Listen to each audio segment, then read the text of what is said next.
Good evening, everybody, and welcome to a special edition of 13 Now. I am News 13's Amy Hoyt. We are coming to you live from our newsroom in downtown Panama City. In the past few weeks, you may have been watching some of the political debates going on around the country. Some of the most high profile are for Congress, the Senate, of course, and the House. In Northwest Florida, the 2nd Congressional District is also up for grabs, but there's a twist in our race because we sort of have two incumbents. Let me explain. Incumbent Neal Dunn represents District 2 currently. Representative Al Lawson currently represents District 5, but the governor redrew the maps, the congressional maps, earlier this year, putting Al Lawson into Neal Dunn's district. So they're both seeking the seat for congressional seat District 2. Now, both men have been serving in Congress since 2016, so they've been there the same amount of time. And now they square off to see who will represent 16 counties across Northwest Florida. And we'd like to introduce you to them at this time. Congressman Neal Dunn and Congressman Al Lawson, thank you both for being here and accepting our invitation tonight. We appreciate you both. Thank you for having us. Here are the rules. We'll go over it so we can remind everybody at home how this is going to work. We'll start with a 1-minute introduction or whatever you would like to say for that 1 minute. You can introduce yourself to the audience. Then the questions begin, starting in alphabetical order with Congressman Dunn, and then we'll alternate back and forth. You'll have 2 minutes to answer each question. If there is a follow-up question, you'll have 1 minute to answer. And if you want to rebut your opponent, something they've said, you'll have 30 seconds. Our digital executive producer, Brady Calhoun, is our timekeeper tonight. And of course, our 13 Now technical producer is Spencer Phelan. Gentlemen, you ready? Ready. All right, let's begin. Dr. Dunn, 1 minute. Thank you very much for having us, Amy. So it's been a tough couple of years for America and for the world, you know. Let's take a look at the first 2 years of the Trump administration. At the end of that time, we had this soaring economy, growing like mad, and more opportunity for everyone. The first term of DeSantis as governor in Florida, we have a state that's leading the nation in growth and freedom and opportunity. First term of Biden, first 2 years of his term, we have inflation that's record 40 years. We have recession. We have the price of gas, clothing, food, housing, everything going through the roof. And we have these humiliating withdrawal from Afghanistan that left America on the world stage looking weak and fearful, which invited the invasion in Ukraine. America has suffered one disaster after another. We would like to change that, turn this around. I make mention of these because my opponent has been voting with and supporting Pelosi and Biden straight up and down throughout this entire affair. All right. I'm running for District 2. Representative Lawson. Thank you, and thank you for having us here. I'm Congressman Al Lawson from Tallahassee. I had the opportunity to represent Bay County for 10 years while I was in the Senate. I spent 18 years in the House and 10 years in the Senate, and now I'm in Congress. And I've been the person in Congress that stood up for North Florida, and I will continue to stand up for North Florida and to fight for resources that will be very important for the people in this particular area. And I can tell you one thing, when my opponent was talking about what the Biden administration is doing, but he didn't tell you that during the Trump administration that there was about $6.6 trillion that was added to the federal budget, debt. And so as a result, I have worked cross party lines even when he was in office to make things happen. I will continue to work across party lines in Congress to bring resources down to North Florida. All right. Thank you so much. All right. Well, I was going to start with my question first, but I think we have a rebuttal. Congressman Dunn, 30 seconds. I just want to say 35 years in office. Wow, Al, I didn't know how long you'd been up there. I would like to say I think that it's probably more important to have a background, real world background in corporations, in medical background, and in real world business. Well, I think in real world business, I've been in business for 34 years. When I left coaching at Florida State University, I went into the insurance and financial planning area. And I've been in it ever since, have clients even here today in Bay County and across North Florida. So I'm a business person as well as a politician. I went into politics to make a difference in the life of people who really needed help in North Florida. All right. All right. Well, we'll start with one of my questions now. We're off to a good start. I'd like to start with the latest on Hurricane Ian recovery. Over 100, I believe it's 110 people have now lost their lives in Southwest Florida because of the Cat 4 storm less than a few weeks ago. I'd like to know if either of you have visited the affected areas and what you're doing to help. And alphabetical will begin with Neal Dunn. So this Hurricane Ian, people in the Panhandle know how hard it is to go through a storm like this, a disaster, and to rebuild afterwards. So they have my 100% of my support. We will be funding that disaster in due time as soon as we get an estimate of the damages, and they will be rebuilding for years to come. I'll be helping with that effort. I have not personally visited Fort Myers, but I have been in very close contact with the 3 congressmen whose districts were the most total, actually 4, counting on the East Coast, and helping them individually with their recovery efforts. All right.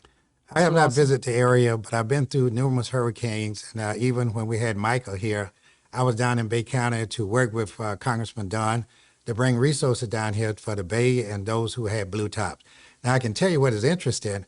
When we appropriated about $18 billion and stuff for hurricane relief, all my Republican colleagues, including Neal Dunn, voted against it. And so as a result, people are really hurting. I couldn't really understand why to vote again. Then I get a letter from Republicans asking me to sign on a letter to ask for more money from the federal government.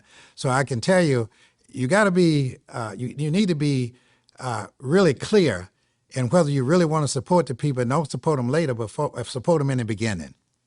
All right. You want 30 seconds. Thank you. Dunn. Yeah, Al, you know that it's not true that bill that you voted for had any mention of Hurricane Ian. It was simply a continuing funding of keep the government open for a couple of months. When they need money, when it's really money for Ian, I will be there for them. Well, you can't convince anyone of that, because that's the reason why I got a letter shortly after we left asking us to sign a letter, as Democrats to sign a letter to ask for an extended period of time when the funds will be available for Hurricane Ian. I have a question about the storm before we move on to the economy. Do you believe climate change plays a role in any of these storms? We hear about that on the national level because they've gotten bigger and more active. Yes, it really does. And I can tell you is that if you look at the last several years, all the things that we've had in America and even around the world, climate change is right there. It's the amazing thing is that we have a lot of members in Congress who don't believe that climate change is an issue. But all your top scientists and people around the world talk about climate change, and we've been seeing sea level rises and all the devastation that we had from the effects of climate change. And so we got to do something about it, and we got to let people know where they'll be ready for the next natural disaster that we have. Climate change? There's no question the climate is changing, and also the sea levels are rising. How much of that is is caused by human interaction is still up for grabs, but we know that that's real, and we need to plan for it. All right. One of the biggest challenges facing Americans today, of course, is the economy. Prices for food and gas are just sky high. The Fed's raised the interest rates, leaving many people unable to secure a loan to buy a house. And the price to rent an apartment, I don't know if you know this, it's a little high. Even our young reporters at the TV station, 2 of them have to live in an apartment together because the prices are just out of control. The Inflation Reduction Act of 2022 is designed to curb inflation by reducing the deficit. Did you vote for it, and is it working? Congressman Dunn. So the Inflation Reduction Act does anything but reduce inflation. It actually is inflationary in and of itself, and it tends to weaponize the IRS. You've got 80,000 new IRS agents proposed in this bill, and a lot of other Green New Deal stuff that really has nothing to do with decreasing the inflation that's going on or the recession that's now affecting us. Yes, this economy is awful, and it's caused by bad Biden policies, which you support. I think he meant to tell you he voted against it. But the Inflation Reduction Act, I voted for it. And one of the reasons why I voted for it is because what it was going to do, well, let me get something straight. When he talked about the new IRS agent, he didn't tell you that the agent that hired is over a 10-year period of time. And because over a 10-year period of time, 50,000 IRS agents is going to retire. And so we have to recruit IRS agents. Anyone out there can tell you if they've tried to call the IRS, sometimes they're on the phone for hours trying to get them because they are shorthanded. So it's really not to get back at people. It is for them to start trying to get money from individuals who are making billions of dollars in corporations and paying no taxes. And people like you and I are paying taxes, and they're not paying any taxes. So that's what it's all about. So the Inflation Reduction Act keeps down the cost of drugs so people can survive. It also put a $35 fee on all can be charged for insulin. And, you know, it really helps people. And and extend the ACA so people for the next 3 years, so millions of people will be able to have access to cheaper insurance. Rebuttal, 30 seconds. Yes, I'm glad you mentioned drug prices. I'm all for controlling drug prices, capping the prices, capping the insulin costs. But this scheme doesn't do that. And by the way, Al, I don't see how price fixing schemes that don't touch price of drugs for 5 years help the people who are struggling with drug prices right now. 30 Real seconds. quick, I can tell you that 226 top economists all over this country say that it will help bring down the deficits, and at the same time, it would help people. And nothing's going to happen right away, Neal. You know, since we've been in Congress together in 6 years, it takes time for this stuff to go into effect. So as a result, it's a great thing to do. I mean, people are talking about it all the time, what is going to happen. And I think you've been in the medical area. 30 seconds. And you is realize how expensive Time's it up. is for medicine. All right, let's talk about President Biden and the Fed calling inflation transitory. We've heard it several times, meaning it's not going to last very long. But now they're changing the tax codes because inflation is very high. With these changes, how transitory is it, really? And when do you expect the inflation to go down? 2 minutes. Well, I don't know when inflation is going down. That's the biggest problem that we really have. But we are not in recession yet, and we know that we're not the only one that is trapped like this. It is bothering people all over the world, you know, but we're better off in the U.S. I think that all of the things that we are putting in place is going to lead to the reduction of inflation. Gas prices are going to go down, food costs is going to go down, and that's one of the things that I see. And I encourage my colleagues, especially Neal and them, is to get together and to do something, work together on these issues. You know, it affects all Americans, not just, you know, because someone is in office just having to be a Democrat. Well, when are these prices going down? When's inflation going to go down? They wasted almost a year calling it transitory and not working to believe that it was actually bad or we were close to a recession. That's one of the reasons we have Washington, D.C., you know, and I'm glad you said that because it's very difficult to get members together. You have a lot of knowledgeable members there that can help, but they don't work together. And so I've always been a person like to work across the line with my colleagues so we can make things happen. The Congress got to come together, Democrats and Republicans, use the skills that we have, and at the same time bring down the cost of inflation. All right. Congressman Dunn, you have So some answer. I'd like to differ with my colleague on whether or not we have a recession. The definition of recession is a shrinking economy. Economists tend to look for 2 quarters of shrinking economy. We have that. That's the definition of recession. Milton Friedman said that inflation is always and everywhere a problem with too much money. And we have printed way too much money since this pandemic for the economy to absorb. That's what's causing the inflation. When does it stop? When we tighten the money supply. And we need to do that, which the Fed is doing and the federal government is working to undo with all of their additional spending. This is a disaster, not only for America, but for the entire world. That's why the world is having inflation right now and is headed for recession or in it. Let's talk about the price of gas. The president released millions of barrels of oil from the nation's strategic petroleum reserve to help lower prices at the pump. Did you agree with that move? Should he continue to do so, or will it have an effect on our national defense? Congressman Dunn, 2 minutes. So I'm glad you asked about the Strategic Petroleum Reserve. We absolutely should not be tapping that in an effort to artificially manipulate the cost of oil and gas around the world. This is a very temporary thing. They've already depleted the oil supplies down to 40% of what we had in the Strategic Reserve. This is for fighting a war. That's why we have that, so that we will have oil and gas when we need to in case we have a war. And we have war now on one front, and we are looking at war on another front. So this is a really irresponsible thing to do with the Strategic Reserve. 2 minutes. I agree with the president. And everywhere I travel throughout this district, they talk about gas prices. And the more gas reserve that we can relieve is keep those gas prices down where people can go to work. Do you know people in these rural areas travel sometime over 100 miles to work? And one of the things that is very important is that we can keep those gas prices lower. And so with the president doing that, there's a lot of things that has happened. And this is what the American people want them to do. Now, I can tell you that Neal doesn't feel that way. He wants the gas price to keep going up. He got to do something other than talk to help bring these gas prices down. Don't you worry, though, that they're going to deplete? They're not going to deplete it. It's never been How can you depleted. guarantee that? I can't guarantee it, but I can tell you ever since I've been in Congress and even before I got into Congress, when they had to go to some of the reserve, it haven't been depleted. You have economists and everyone looking at what is going on, and at the same time, they're looking for new sources in order to bring the gas prices down.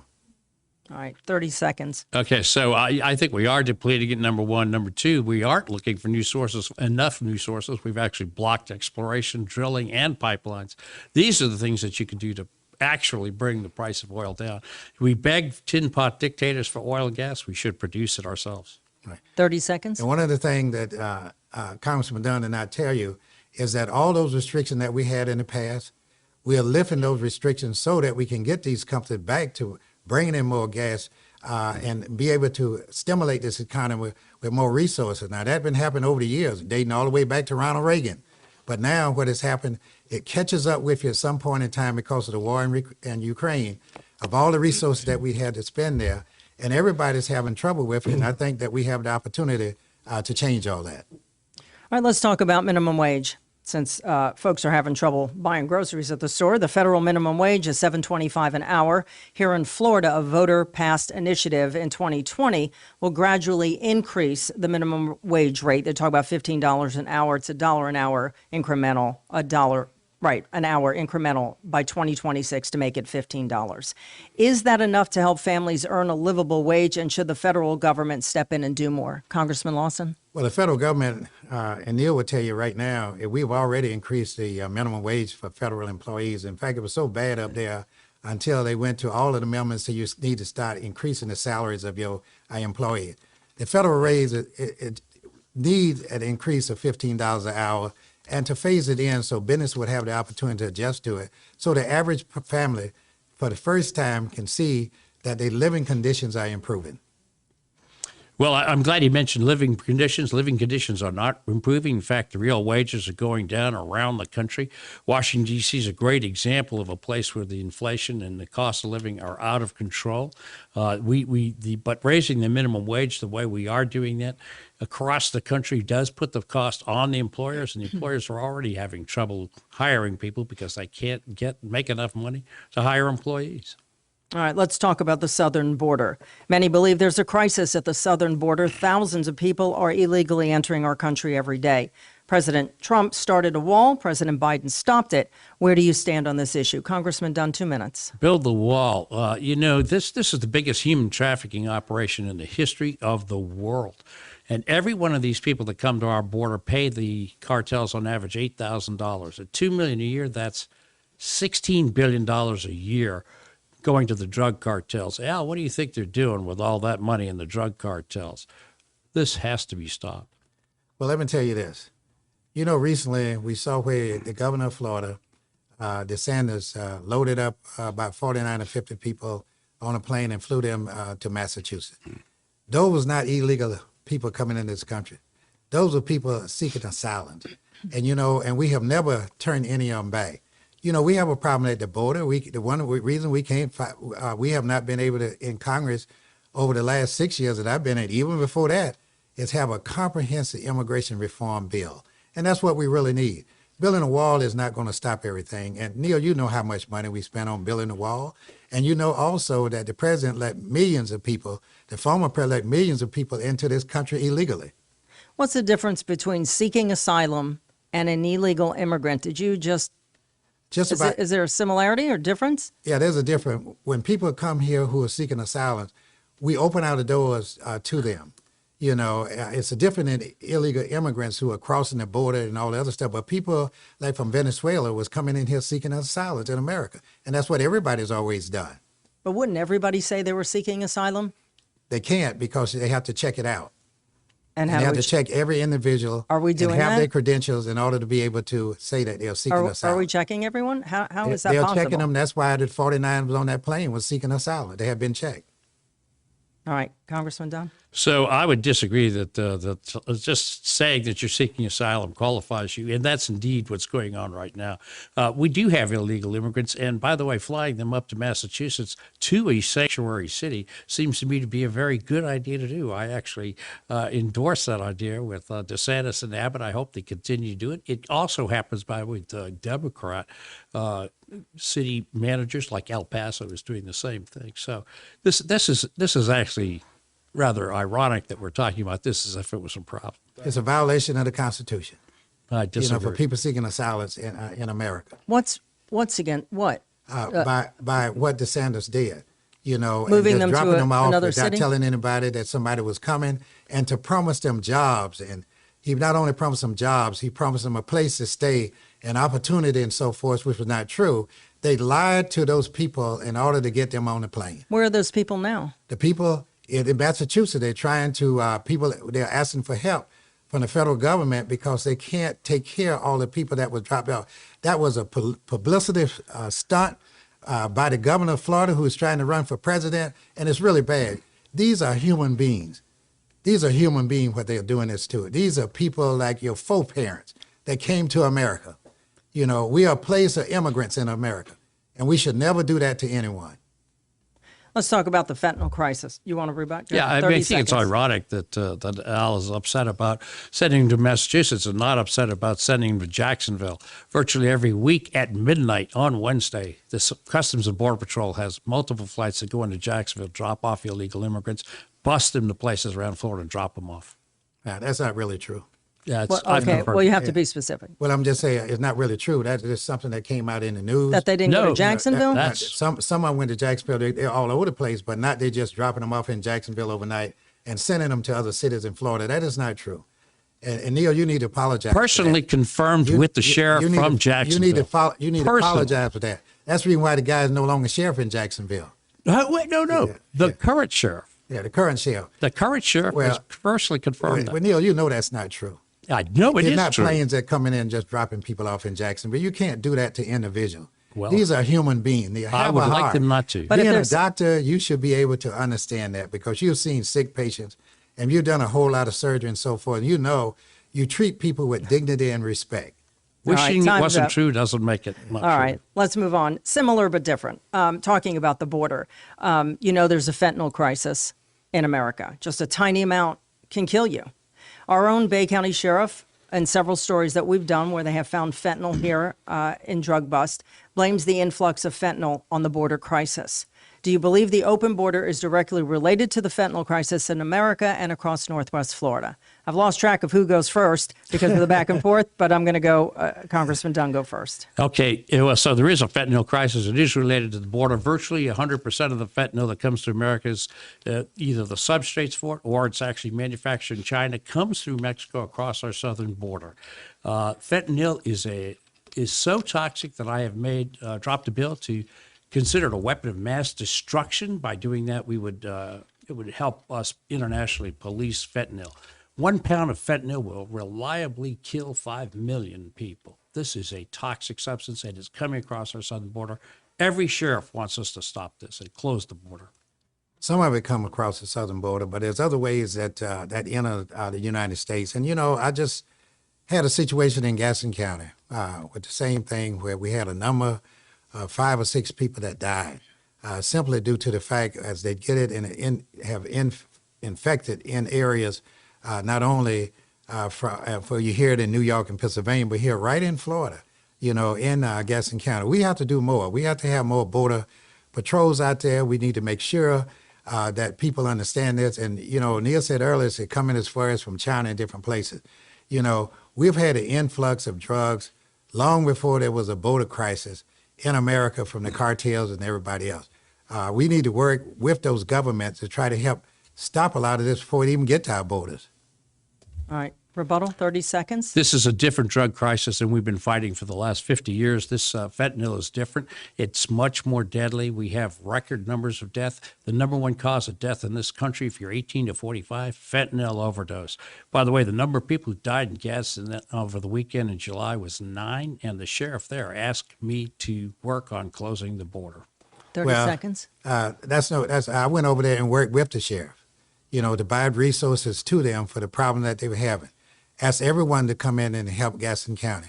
Even had some of the pharmaceutical and some of the first responders to give them something to help save lives. Gadsden County is currently in your District 5. Will it remain in District 2? It will remain in District 2. Gaston County, as you know, is the only majority African-American county in the state of Florida. All right, so you got ahead of me there, but I'll jump to that question. When they did the redistricting map, the governor redid the congressional map. They do it every 10 years. How did you feel about that? Well, this is the first time in the history of Florida that the House and the Senate did not make the recommendation. The governor jumped in, and he really kind of bullied the House and the Senate to take his plan.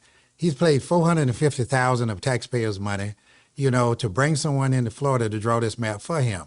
It wasn't Neal's fault. He didn't say anything about it, but it is the governor did this to eliminate African-American seats in the state of Florida and to get more Republican seats. It was not a majority African-American seat. It was an access seat that was approved by the Supreme Court and by 63% of the people on Fair District that voted for it. It really is bad. Should have never done that. It's in the court system now, and it's really bad. Now, he's doing that to a person who's spent his life bringing resources to Florida. A person that is in this district will bringing resources down. And to do that is very bad because between Jackson County and Duval is where a lot of African-American slaves were. And they stayed right in that corridor. And they really wanted to have someone to represent them, and that's what I was doing. Who will represent them now then? I'll represent them this time I ran this race in District 2. But this doesn't go to Duval County. It doesn't go to Duval County, but the most of them was from Jackson County to Madison County. Right. But I mean, after the election. After the election, it's not a problem in Duval as much in those counties. That's where most of the African-American slaves were, right along the border in Georgia and so forth. And because of relationship, they stayed in that area. And that's where you'll find a majority of them that really would like to have someone represent them that understand their condition and understand what happened with sharecroppers and slaves in that particular area. It was cotton and tobacco. Congressman Dunn, will the redistricting change anything for you? Oh, it changes it hugely. It cuts about 15% advantage off the District 2 Republicans. So you can't believe that I would have drawn this map if I'd been left to my devices. But I'm playing the map that we have. It's a map that neither of us had anything to do drawing that map. Now we're running in it. And, honestly, if you compare the old map, the one we used to run in, and the one we are running in, this one looks a lot less ungerrymandered, or rather, it's much more chock-a-block, politically cohesive. Is it dependent on population? Yes, very much so. Every district has about 700,000 people. Right. All right. Congress recently passed a bipartisan crime bill. It's designed to curb violence that we have seen escalate in recent years in cities across the country. Did you vote in favor of the legislation, and how will it help stop violent crime in America? Congressman Lawson, 2 minutes. Yes, I voted in favor of it. And this is the first time that we've had a crime bill. You've seen all of the situation that exists around this country, all the violence, all of the shooting, poverty, people really want safe neighborhoods. And I voted for it because it was the right thing to do. And it was a bipartisan group that put it together. And the question is, you need to ask Congressman Dunn, did he vote for it? I mean, it should have been something that been real easy to vote for. It started as a bipartisan bill, but it ended as a very partisan bill. It doubles down on the same policies that we have now that basically have caused the crime to soar by 30 to 40% across the country. In some major cities, far, far more than that. We have police shootings up. We have violent crime up. We have the crime across the country is bad, but it's especially bad in the urban areas. So, and this is just more of those policies. I was proud to vote against that bill. So is the bill a waste of time? Yes. No, it's not. And you have law enforcement all across the country that I've talked to. They really like the bill. The sheriffs and the police that I always had support for, they like this bill and say this is a good start to help curb violence in our cities. Let's talk about law enforcement. It's a phrase we hear, defunding the police. How do you feel about law enforcement and that phrase? I've always had the support of the police. I've never had anything to come up by defunding the police. I hear the Republican colleagues talking about it a great deal, but how are you going to defund the police? What we need to do is continue to enhance police so that they will have more qualified police officers serving our community and doing what they need to do. I tell people when they talk about defund the police, I say, who are you going to call? Ghostbusters? You're going to call the police. And so you want to make sure that the police have all the necessary resources and tools and keep good people in there, pay them more money so they can protect our communities. So you support law enforcement? I support law enforcement, 100%. Do you have any backing of any sheriffs or police officers? I've always had the backing of sheriffs and police. Are they supporting you in the election? I think so. I haven't had any of them say they rejected me. All right, but no one's come out, like you know how they come out and give you Many of the support in officers that I advance. talk to, they tell me that they're with me. The sheriff in Gaston County say they're with me. And so, the sheriff in Leon County support me. Sheriff Mike Neal, Sheriff Martin Young. So, that's great to have those police officers say they support you. All right, Congressman Dunn. So at last, something we can agree on. Let's fund the police. I do enjoy the formal support of a number of my sheriffs across the district and have ever since I've been running 6 years ago. Clearly, most of the areas in the country, the governors, the cities and whatnot that are arguing for and actually defunding the police and driving them out are Democrat-controlled cities and states. And so this is very much a Democrat policy, defunding the police. And this administration has certainly wavered on the subject. They've been on both sides. All right, the student debt relief bill recently signed by President Biden. It allows a $10,000 forgiveness for borrowers of federal student loans who make less than $125,000 a year, or married borrowers whose combined income is less than $250,000. Why is it fair for a portion of those who knowingly took out a loan to go to college and have some or all of it paid by the American taxpayer who did not go to college on that loan? Congressman Dunn. Well, you've asked a great question. Why is it fair? And the answer is it's not fair. Clearly, it's not fair. And furthermore, it's blatantly unconstitutional. This is the president appropriating money that's not in the Constitution. The money is appropriated by the House and the House alone. So we shouldn't have any controversy about this. Speaker Pelosi herself said that this is an unconstitutional executive proclamation. That is the only thing I've ever heard you say about Pelosi, the speaker, But let me tell you this. No one is saying how unfair it was over the last 10 or 15 years, and even since we've been in Congress, the millions and billions of dollars that we bail out America, the corporate America, who hardly pay any taxes. So I think this is really good to give our students, our young people, a great opportunity to pay back student loan. I had a sister that took 17 years in finishing college, and she went and started teaching, and she retired paying student debt. She is really in favor of this, of what it have cost her over the years. And I can tell you right now, every student that I come to, and I have over 60,000 or so in my district, they support it.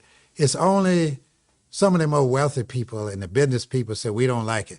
But when we pay the debt of corporate America and we put money into their hands, into the big banks and everything else, it's okay, But when we talk about helping students out who getting their start in life, and would like to share an American dream, is something wrong with it.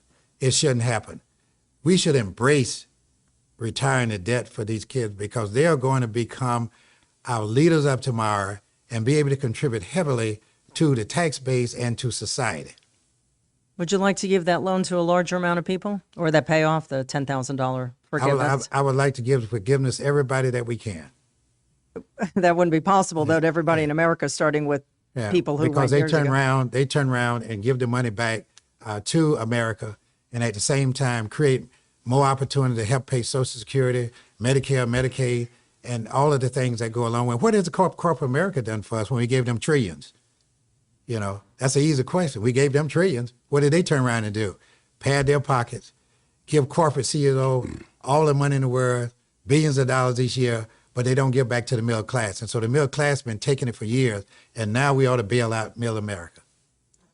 This is a circular argument that defeats itself. If what we're saying is anybody who can't pay their debt, the government should pay their debt for them. It's just that simple. And by the way, the problem with high prices of school and all this debt is that we've allowed the colleges to drive the cost way out of sight.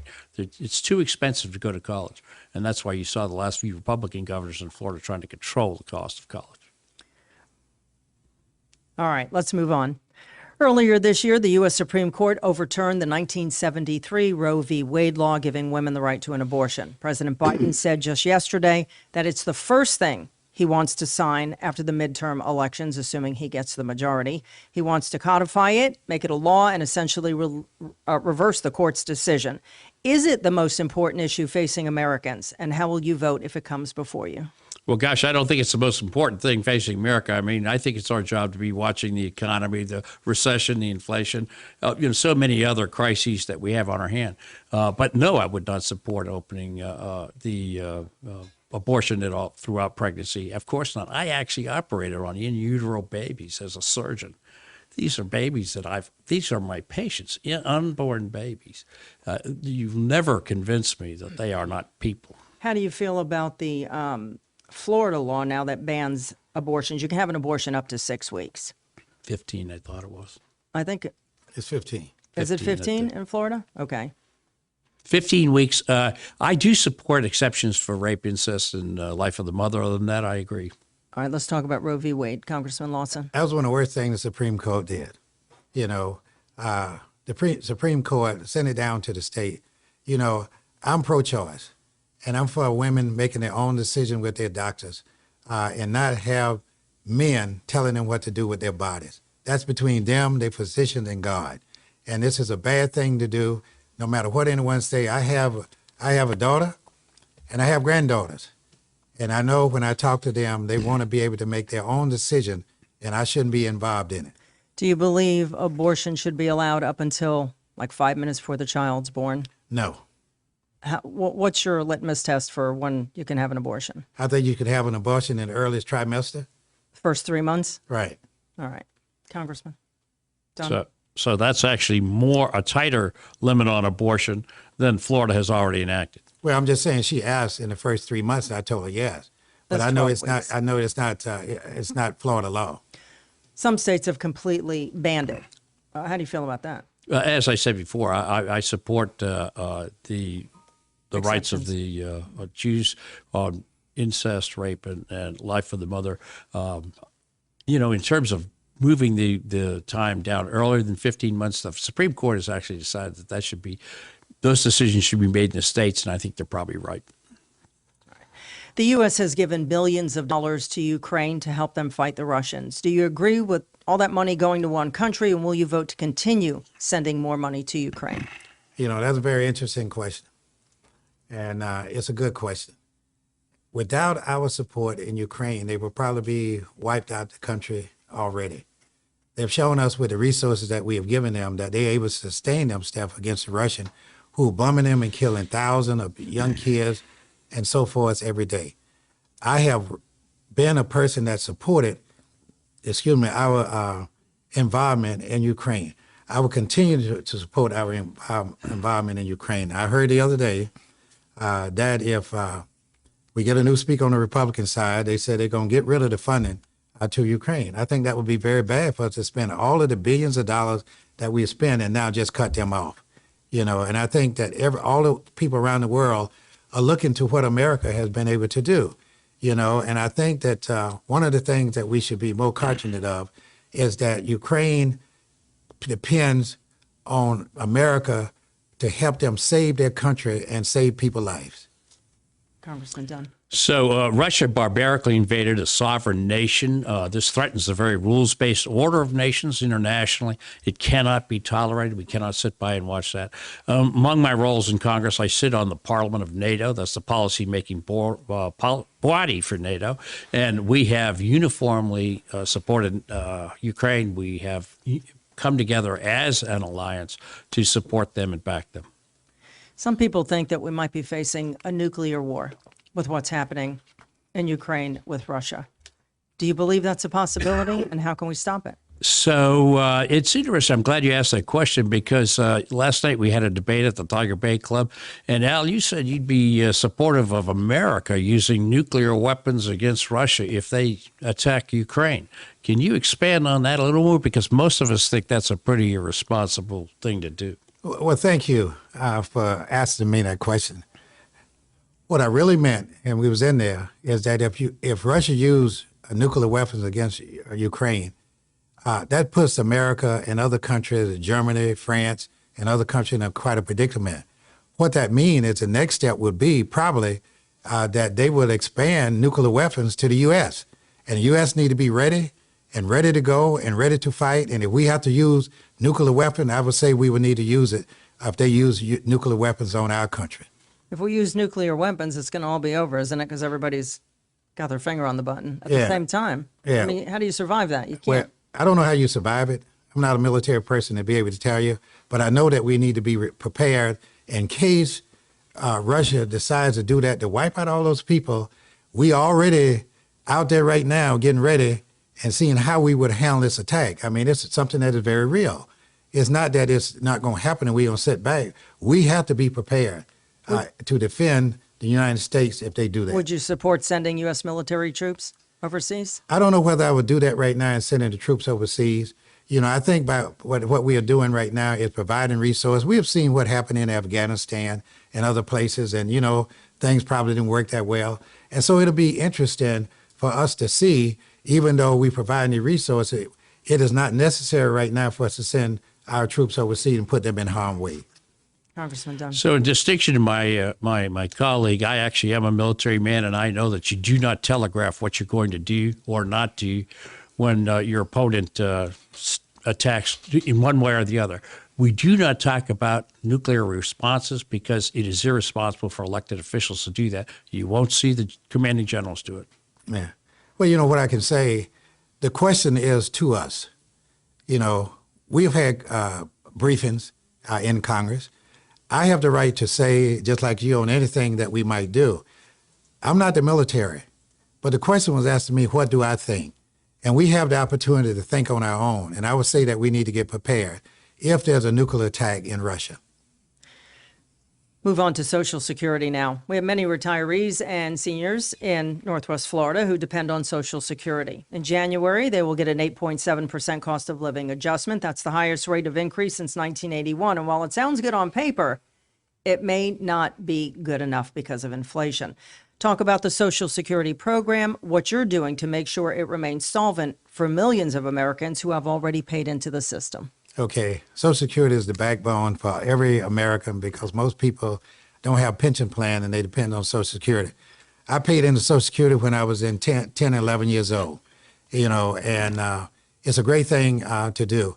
To increase the Social Security by 8-point-some% is absolutely great and going to help a lot of poor people survive with all of the way that inflation and everything is actually going up. I can tell you that I've already supported extending Social Security to 2050, you know, so that we don't lose Social Security, you know, and I've fought against the privatization of Social Security and we'll still fight against the privatization of Social Security. It is the backbone of America. It is the pension plan for all America. We need to make sure that we keep it healthy and do everything that we can to make sure Social Security provide for our citizens. Well, Amy, you're absolutely right that the increase that they're planning for Social Security, as good as it is not enough. Real wages are going to decrease by more than that, so they'll actually still be behind where they were the year before. The real problem here is the federal government has been borrowing from the Social Security fund forever, and the federal debt is getting too high. You can't keep this solvent unless you grow the economy faster than you grow the debt. No rebuttal? Are you good? Well, the only rebuttal you got is that this has been going on in the federal government for the last 10 or 12 years, or maybe decades. And so you're not going to solve the problem. We know that they borrowed from the Social Security Trust Fund to make things happen. We also know that the government, they also borrow from the government, you know, from different areas to make sure that Social Security stays stable. And so as a result, is the Social Security, we just don't make the commitment. We talk about it, but we don't make the commitment. It is so very hard to get members together, Democrats and Republicans, in Congress to make sure that we protect Social Security. But I'm willing to work across the aisle to make sure that that happens. Because we got a lot of seniors here, and they're not being treated well. We got a lot of seniors in Bay that that depend on Social Security, Medicare, and Medicaid. And we didn't do everything that we possibly can to make them feel good about it. The way you protect Social Security and Medicare is protect the solvency of the federal government. Absolutely, we're going to take care. Nobody's good. Social Security's not going anywhere. Medicare's not going anywhere. It's a third world. Nobody's touching that. But you need to watch the debt that we've accumulated, because otherwise the government's insolvent and won't be able to satisfy that. All right, we did a story earlier this week about the poor conditions of military housing. A new bill aims to address issues like mold, water leaks, and hazardous damage at the homes that military men and women in uniform and their families are living on base. What are you doing to fix these problems and make sure our men and women in uniform are treated better? And we're not talking about Tyndall, because they're in the middle of a rebuild since Hurricane Michael. Congressman Dunn. Yeah, so Tyndall's actually a bright spot in this. They'll have new housing that is outstanding, but there are way too many people in the military who are in substandard housing. I actually grew up in a military family my entire life, then went in the military and had a son go in the military. So I'm very familiar with inadequate housing across the military. We absolutely owe it to our troops to give them adequate housing. I'm glad Neal talked about Tyndall, because when the Hurricane Michael hit here, I was down with Neal, touring Tyndall, knowing what we need to do to increase the wind philosophy that happens in there and tearing everything down. And everybody makes a commitment to military, but by the time you get up in Congress and stuff, some kind of way, on the campaign trail, you talk about it, but when you get in Congress, you don't do everything you need to do for military. And I would like to tell you this here. My friend over here, Congressman Dunn, voted against the burn pit. You know, for those military veterans and stuff that is suffering, not only them, but the one also suffering from Vietnam with Agent Orange. And at the same time, you know, how could he vote against it? He's been a military family all the way down. And this is the kind of thing that you have. Neal, you just can't go along with the Republican platform. You have to go along with the people. And being a veteran, have a large number of veterans in Bay County, you know, you got to support them. Nothing is going to happen to you if you had voted with us to help veterans. Al knows this isn't true. I am a veteran, son of a veteran, father of a veteran.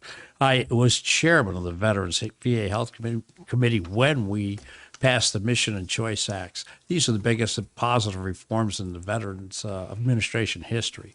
In the Burn Pit Act, I actually sponsored a Burn Pit Act that covered every single veteran who was ever exposed to any toxic burn. And the trouble with this bill was that it was larded up with way too many extra things. I am absolutely in favor of veterans. I would always take care of all of it. It did pass. Be perfectly clear. It passed. It did pass for the burn pits. But he voted against it. Well, let me ask you that. Yeah. Because so I voted against the bill. It was bad. Because there's a bunch of other stuff in it. Yeah. Why can't Congress just vote on one bill at a time? Oh, clean bills.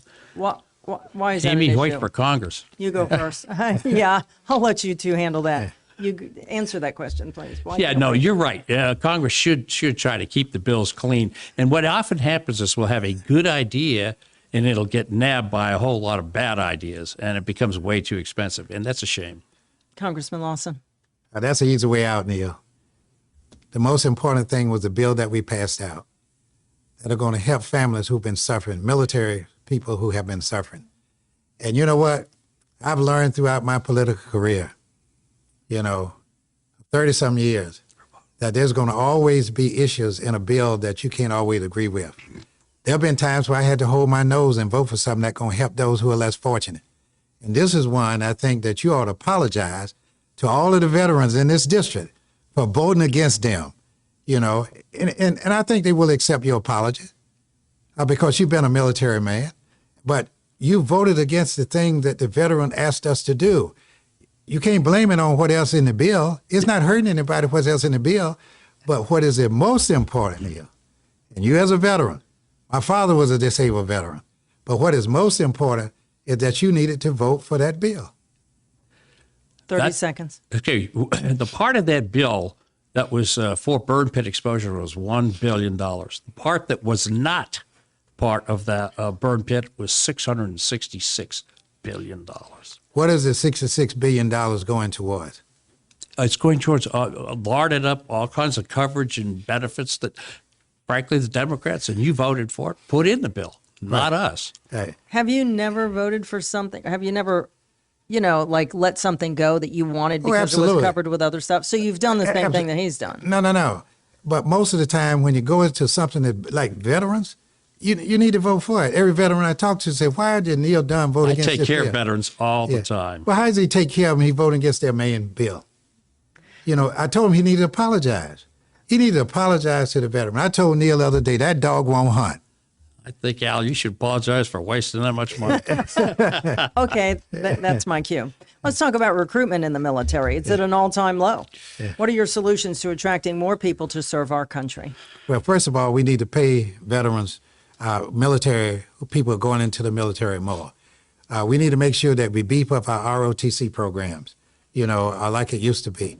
We also need to do it in our high school. You know, I was just in a parade the other day in Quincy, and I saw all of these students that were participating in ROTC in the high school. And that's where you recruit the most professional so they get better trained and so forth.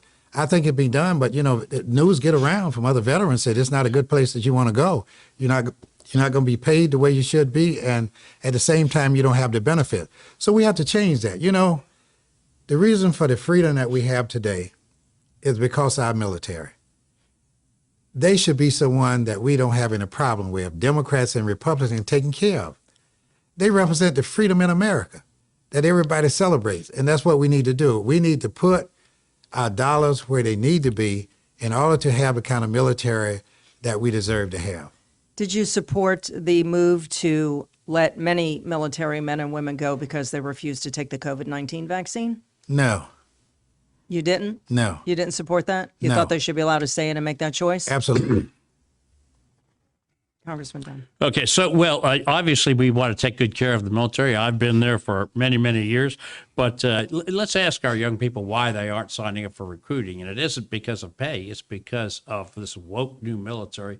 And they're afraid that they're actually going to be being treated to indoctrination as opposed to being allowed to defend their nation. By the way, routinely, when we were passing budgets, who is it that defends the military and fights for all their benefits and pay and equipment? It's the Republicans. Oh, Neal, thank you for talking about me. I've always fought for veterans and their benefits and so forth. And so you just can't relate it to the Republican. All my career, Neal, that I have fought for veteran benefits. So, you know, it's easy to get a good soundbite and say that only Republican. That's not true. My father served in the military. Maybe you should be a Republican now. No, I mean, you ought to come over to Democrat. Maybe we can teach you how to vote right sometime. Now, you know, you talk about bipartisanship, you know, even though you're going at each other with the answers here, there seems to be some sort of camaraderie, but we just don't see that on the whole in Congress. And you both know it's really bad and Americans are sick of it. What are you going to do if you win to bring the parties together? We'll start with you, Congressman Dunn. So I will say, Al and I have always had a collegial relationship for over 2 decades now. So in fact, we've gone with our families to church together. So you're right. It can be collegial and it should be. And I think that we need to do that. We need to reach out across the aisle in a very polite, civic manner, and also tamp down the press. No offense here, Amy, but the national media does tend to light the fire, not put it out. You know, when I first came to Congress, I was so used to working with my colleagues on both sides of the aisle. When I first got to Congress, you know, most of the people I knew was Republicans. I got elected from Florida. I either served on them committees and so forth, and tried to work with them because we used to have to get a budget out in 60 days. And then when I got to Congress, I found out it does not happen that way. When I got there, when Ryan was Speaker, I spent a lot of time talking to Ryan until one day Ryan told me, he said, "Look, Al, so you know I'm a Republican." I said, "Yeah." I said, "But I need help. And I need help in my district." And so I was able to bring him down to Jacksonville. I was able to bring Rubio into Jacksonville. I was able to bring the HUD secretary down to Jacksonville to help people. The problem that you don't understand is such a political divide up there. It's hard to bring people together except if there's a wall, something like that, where people need to work together. I will always, for the rest of my life, as long as I'm in politics, to be able to work with my colleagues. When I was in the Senate, I would stop by Neal Dunn's office, asking for a contribution, so, to work with him. There's no reason for me to get angry with him in Congress. We served for 6 years. Now, what I'm trying to do now, I'm trying to beat him. Right, but when the parties fight, and we see Nancy Pelosi and Chuck Schumer on your side, and then we had Donald Trump earlier, a couple of years ago, I mean, the hate, it's hate. It's spewed. It's hate. So neither one of you both say that you want to do it, but where have you been for 6 years? Oh, I've been doing it all along. Have I you talk signed? to my, I What talk to my bipartisan colleagues bills all have the you time. signed? We're not just talking. We're talking about working together Yeah, to get any it signed. bipartisan bill that come my way, I've I signed don't them. think the hate originates with Alibi, frankly. No, I mean, of course not. Hate's But coming from on a other national quarters. level. Okay. All right. And have you worked together? Worked bipartisan bills? We absolutely have worked together in Washington. Right. But we can't pick both of you. So That's why you But we get don't work together on everything. Yeah. apparently. So once I get elected, I'm gonna still help Neal Dunn. All right. So on that note, since it's almost an hour, gentlemen, I'm going to give you 1 minute to tell voters why they should choose you. Congressman Dunn, begin. Well, thank you very much, Amy. Thank WMBB for putting this on. There's a great tradition of debating the issues of the day in America, and I think we should cherish this legacy. I'm going to leave you with 3 words that characterize my service since I've been in Congress. And those words are duty, honor, country. Those are the words of Douglas MacArthur. And as he said, duty, honor, country are 3 words that offer rallying point for courage when courage is failing, for faith when faith is hard to come by, and for hope when hope is forlorn. And I want you all to know that I have the courage to do the right thing. I have the faith that this is the best country in the world, and I believe our better days are ahead. And I humbly ask for your vote on November 8th. Thank you. I have Yours worked- too, Al. I want your vote. Yeah, I'm sure when he closed the curtain, he's going to vote for me. He voted for me before. I've had the opportunity to serve North Florida for the last 30-some years, both in the House and Senate and now in Congress. I've always saw it as my duty to do the very best I can for the people in North Florida. I've always put the people first, above politics, and that's what you have to do in order to be able to serve. I have been given the Lifetime Achievement Award from the Chamber of Commerce. I've gotten a Distinguished Alumni Award from Florida A&M and Florida State University. And so people know that I will work for them. I will not let them down. As one great president said, people will little notice, not long remember what we say here, but they will never forget what we did here. And I humbly ask for your vote on November the 8th. Thank you for the opportunity to be with you tonight. Congressman Al Lawson and Congressman Neal Dunn. Gentlemen, we do appreciate you coming out and doing this live. It was a good hour. Thank you so much. Thank you. We do remind everyone at home to cast a ballot November 8th in the midterm elections. It's very important, as you saw tonight. Early in-person voting starts soon. You need to check with your county supervisor because the days are different from county to county. Or, of course, you can wait until November 8th and vote on Election Day itself. If you missed any part of tonight's forum, we try avoid calling it a debate, but the debate or forum, as you will. Maybe you've missed a part of it or you just want to see it again. It will replay in a recording on mypanhandle.com. That's the magic of technology. We thank you again for watching. I'm Amy Hoyt. We'll see you next time.